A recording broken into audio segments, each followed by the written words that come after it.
ಗ್ರಾಮಾಂತರ ಜಿಲ್ಲೆಯ ನೆಲಮಂಗಲ ವಿಧಾನಸಭಾ ಕ್ಷೇತ್ರ ವ್ಯಾಪ್ತಿಯ ಸೋಲೂರು ಹೋಬಳಿಯ ಪಾಲನಹಳ್ಳಿ ಮಠದ ಆವರಣದಲ್ಲಿ ಮಹಾಶಿವರಾತ್ರಿ ಆಚರಣೆಯ ಸಿದ್ಧತೆ ಹಿನ್ನೆಲೆ ನೂರಾರು ಸದ್ಭಕ್ತರು ನೇತೃತ್ವದಲ್ಲಿ ಆಯೋಜಿಸಿದ್ದ ಪೂರ್ವಭಾವಿ ಸಭೆಯಲ್ಲಿ ಮಾತನಾಡಿದರು.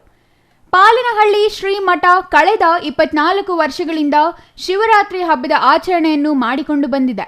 ಈ ಬಾರಿ ಆನೆ ಅಂಬಾರಿಯಲ್ಲಿ ಶ್ರೀ ಶನೈಶ್ವರ ಸ್ವಾಮಿ, ದೇವಿಯ ಮೆರವಣಿಗೆ, ವೇದಿಕೆ ಕಾರ್ಯಕ್ರಮ, ಪೌರಾಣಿಕ ನಾಟಕಗಳು, ಸಾಮೂಹಿಕ ವಿವಾಹ ಜರುಗಲಿದೆ.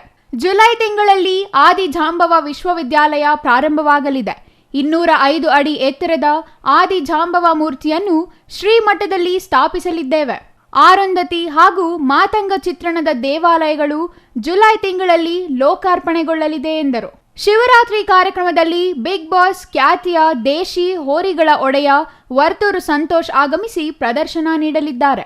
ಈ ಎಲ್ಲ ಕಾರ್ಯಕ್ರಮಗಳಿಗೆ ರಾಜಕೀಯ ಧುರೀಣರು, ಸಚಿವರು, ಶಾಸಕರು, ರಾಜ್ಯದ ಮುಖ್ಯಮಂತ್ರಿ ಸಿದ್ದರಾಮಯ್ಯರವರು ಭಾಗವಹಿಸಲಿದ್ದಾರೆ ಎಂದರು. ಎಲ್.ಎನ್. ಸ್ವಾಮಿ ಮಾತನಾಡಿ, ಶ್ರೀಮಠ ಅತ್ಯಂತ ಬಡ ಸನ್ನಿವೇಶದಿಂದ ಇಂದು ಮೇಲ್ಪಂಕ್ತಿಗೆ ಬರುತ್ತಿದೆ.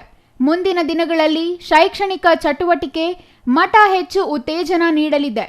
ಮುಖ್ಯಮಂತ್ರಿಗಳು ಕಾರ್ಯಕ್ರಮಕ್ಕೆ ಆಗಮಿಸುವಂತೆ ಮನವಿ ಮಾಡುತ್ತೇವೆ ಎಂದರು. ಇನ್ನು ಈ ಸಂದರ್ಭದಲ್ಲಿ ಹಿರಿಯರಾದ doctor Bhimaraju, BD. Devaiah, doctor Gangadhara ಸ್ವಾಮಿ, ವೀರಯ್ಯ, ಕನಕರಾಜು, ಸಂದೀಪ್, ಮಂಜೇಶ್, ಪ್ರಕಾಶ್, ರವಿ, ಗೋಪಿ, ಪವನ್, ಮಂಜುನಾಥ್, ರಾಮಕೃಷ್ಣ, ರಾಮಸ್ವಾಮಿ, ಗುಡೇಮಾರನಹಳ್ಳಿ ನಾಗರಾಜು, ಪ್ರಾಂಶುಪಾಲರು ಮಾಗಡಿ ರಂಗಯ್ಯ, ವೀರಾಪುರ ಶಿವಣ್ಣ, ಹಾಲುಕೆರೆ ನಂಜಪ್ಪ, ಕುಣಿಗಲ್ ಕದರೇಶ್, ಭಕ್ತಾದಿಗಳು ಇನ್ನಿತರರು ಹಾಜರಿದ್ದರು. Maruti, CTV news, Nelamangala.